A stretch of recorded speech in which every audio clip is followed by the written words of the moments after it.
Alright, so I got an '07 Nissan Murano, and we just bought it used. And the issue that we want to look at today is the brakes. We'll see if you can hear this. But when we put on the brakes, kind of hear this wonk, wonk, wonk, wonk, wonk sound when you put on brakes. So we're gonna take her in the garage and see what we can find once we pull the wheel and get a look at the brakes and the calipers, see what we can see on the '07 Murano and the front brake noise. Alright, so back with you on the '07 Nissan Versa. Got the old parts off. I'm ready to put the new brake calipers and brake shoes on, and we'll get those things put in place, and we'll pick you back up if we're running anything interesting, and we'll pick you back up. Okay, so before we line up the rotor, do see that there's actually a little round, I don't want to even call it a notch, but a little round spot here on the rotor. And you can see here we've actually got one on the hub where the rotor goes, and also here. So I'm going to line those up. Don't know really if that is something necessary to line up, but it's there for some reason. This car may not have that feature, or whatever the case may be, but I'm going to do that. Just got to notice, I'm going to line those spots up, and we'll pick you back up. Alright, so we've got that hole lined up and the new brake caliper in place, and we'll go ahead and put these a lug nut or two on to kind of hold that in place, and then we'll go ahead and put the brake assembly back around it and get things lined up back the way they were.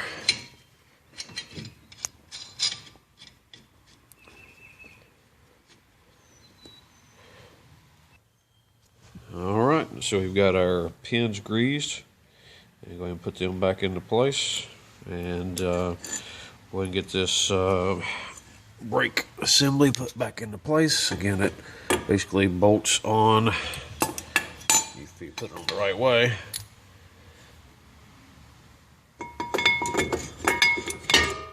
Bolts on as such, and we'll get that in place with the bolts that come from the back side, and I'll pick you back up again.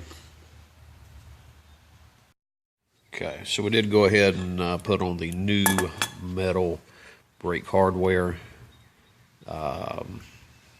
Actually went ahead and did that, of course, before we put the brake caliper, or the brake shoe holder back in place.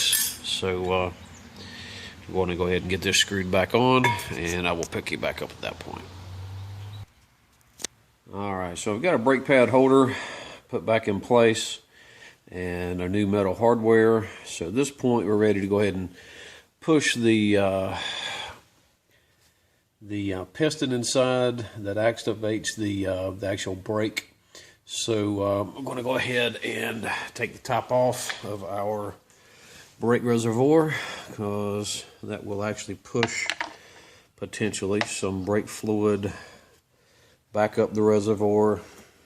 May even push it out if it's been topped off too much, but we're going to go ahead and get a C-clamp and push the cylinder and get it back in place.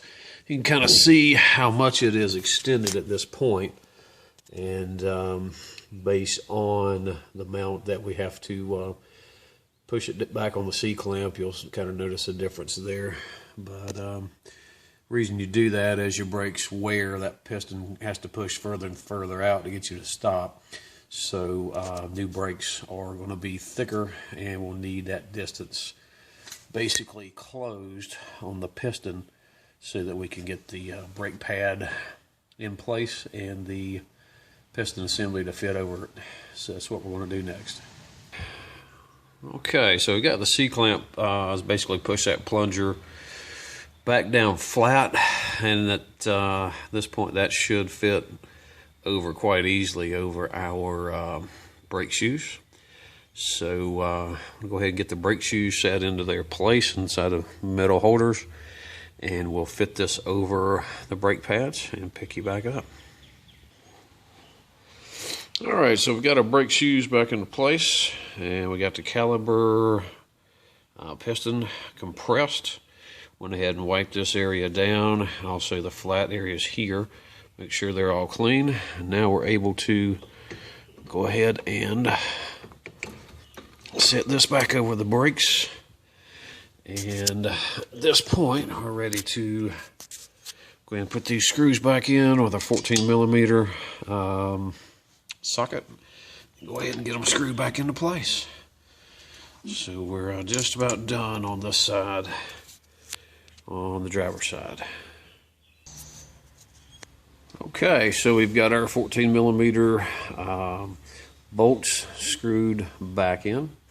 Our assembly is back in place. Go ahead and pop these, remove these lugs, and ready to put the tire back on. I want to go ahead and finish the driver's side before doing that, and we'll pick you up once we're done. We'll put the tire back on and snug everything up. Again, make sure you follow the torque settings that are specified. I don't have them in front of me at the moment, and I'll pick you back up possibly with those. Right now I've just kind of got them a little bit hand tight, but for safety's sake we'll break out the torque wrench and make sure everything is up to spec. Alright, so we've pressed the caliper piston back in. As you can see, I don't know if I showed it earlier or not, I can't remember, but the fluid level is definitely raised. I actually had to take a little bit out. So now we're at the maximum, so we're going to go ahead and count that as done, and we'll go ahead and get the tires back on and get it ready for a test drive. Alright, so we've got the Murano back on the ground, tightening to 80 psi, and I got the jack stands, everything out of the way, ready for the test drive.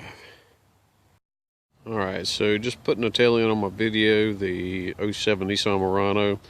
After replacing the front brakes and the front calipers on both sides, about $150 or so. Runs and drives very, very well. No noise. Again, we had the sound when we was putting on brakes, so that is gone. Life is good. Moving on.